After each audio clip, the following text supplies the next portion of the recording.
Roger went to Bulgaria and gave a speech about the freedom of the judiciary. And when he came back within a couple of weeks, there were 2 letters to him from 2 different Albanian citizens who didn't know each other that simply said, "We read about your speech in the newspaper. Please come to Albania and help us." They wanted American lawyers who knew something about the Constitution to come over there. American lawyers. Now, where in the world do they like American lawyers? But Bulgaria and Albania.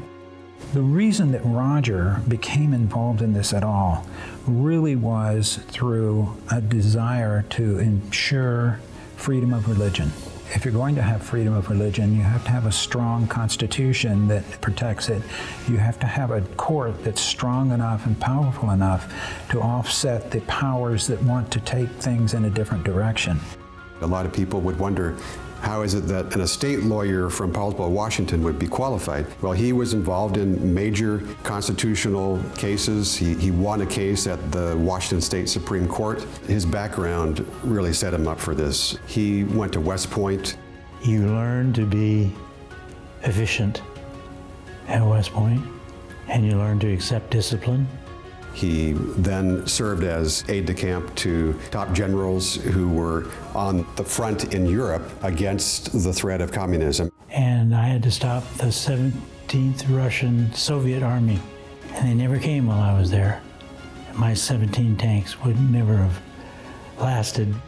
And then he went to Vietnam, where on the ground he led battalions into combat to try to keep communism from spreading in Asia. And they were short of company commanders in Vietnam, and so I got an infantry company, not an armor company, because General Coffin kept me over late. And General Coffin was the person who liberated Dachau. And we were there to give freedom to the South Vietnamese, and that was very satisfying.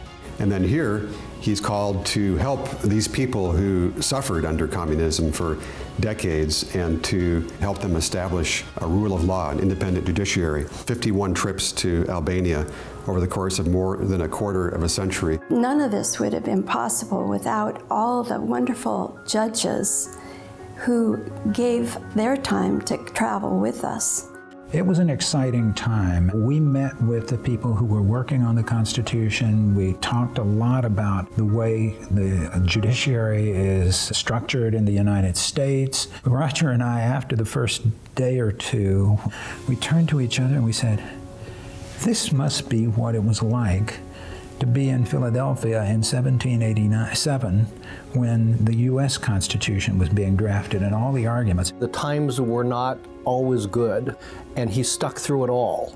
The persistence, the feel of purpose, seeing it through to the end, and he's very, very special in that way. And every day I had one of our American teachers say something like this: we've been trying to get our judicial system to be perfect for the last more than 200 years before we were a free country, and we still haven't arrived there yet. So you guys take the best of what we're going to offer you and fit it into your system. It was a very fulfilling thing in our lives, and we were very fortunate.